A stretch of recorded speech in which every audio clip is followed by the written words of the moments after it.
This game was originally released only on the PC, with an almost identical PlayStation 1 version ported a while afterwards. Besides minor peripheral differences and graphical texture differences, the game is essentially the same in every way, no matter which version you decide to play. One good thing about this game is that you will use various characters from the movie throughout the game.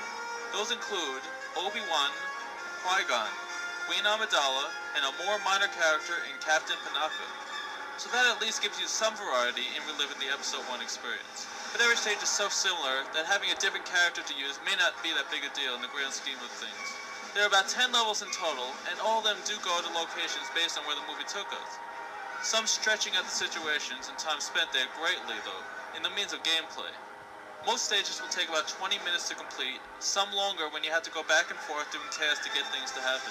The game starts off relating very closely to the movie. Obi-Wan and Qui-Gon are meeting the Trade Federation on their ship in the hopes of coming to an agreement, only for the Trade Federation to make a quick move to try and kill them off instead. You play as Obi-Wan and have to battle attack droids of all types using a lightsaber to sweep them away. You have to venture through the ship to find passages to open up and pass the chute till you get onto another ship and find the Queen on Naboo. For the most part, most of the levels will be like this. Battle a few enemies here and there, figure out some puzzle-like elements where you have to push a box or push a button, and talk to a lot of people to get events to happen. In some instances it works very well, like the first level is a nice recreation of the moments from this movie. But the push the button and explore the sewer areas did take away a lot from the overall fast-paced action moments from the movie. The game will follow the major points of the movie quite well, but at many times will go in weird directions that make you scratch your head at times. The weapon and item choices available are interesting, but seem very out of place at times compared to what was seen in the movie that this is based on. The Jedi characters will always have lightsabers as a default go-to weapon. Other weapons will have to be picked up along the way on various levels. Some of the weapons include typical blaster rifles that fire slow laser shots, flash grenades that can blind kill enemies in close areas to it, thermal detonators, which will take out whole armies of droids in an instant, Queen's electro stunner weapon, which will overload droids, and a rocket launcher, big enemies from a long distance away. Important item, of course, is the health refill, which will come in small and full restoring capacities, and will be lifesavers after long battles. The lightsaber moments could have been so much better looking as well.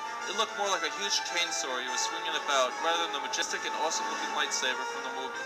I would like to say there's a lot of variety found in each stage to relive the movie, but that isn't really that true. All seem to come down to doing similar tasks to complete them, with a few exceptions here and there. One level, for instance, has you following a path of Jar Jar Binks to get to the Gungans, but to do so, you have to move rocks, climb on vines, and make very hard double jumps while being attacked. It got to be more of the same as you went on.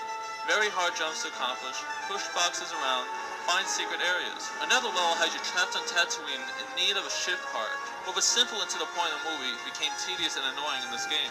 The trading that goes with a very minor character in Captain Panaka, and had to get Queen Amidala to the Senate by means of a tour guide transport. Of course, you never get on said transport, and it turns into another puzzle and talking level, all the while the Queen refusing to help. And you pretty much will just battle the same enemy